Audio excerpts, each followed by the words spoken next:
আমরা দেখতে পাচ্ছি গাড়ি এখানটা সরিয়ে নেওয়া হচ্ছে এবং রাস্তায় প্রচুর পরিমাণে জ্যাম লেগে আছে। বরিশাল মাওয়া বরিশাল হাইওয়ে এবং পুলিশের সহযোগিতায়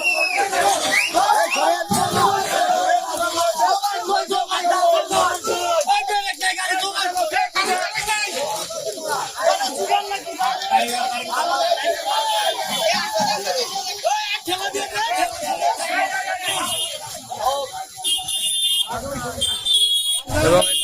সরিয়ে নেওয়া হলো এই কারণে কিছুটা জ্যাম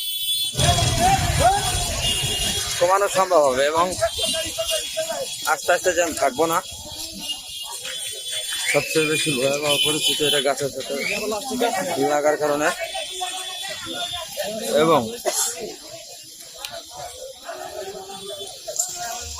এই জায়গায় কেউ কেউ মারা গেছে কিনা আপনি কতটুকু জানেন সম্পর্কে? আহত হয়েছে না? কতজন পরিমাণ আহত হয়েছে? আপনি কি ভাই? 7-8 জন আহত হয়েছে না? দুটো করে কি সঙ্গে সামনাসামনি লেগেছিল নাকি? সামনাসামনি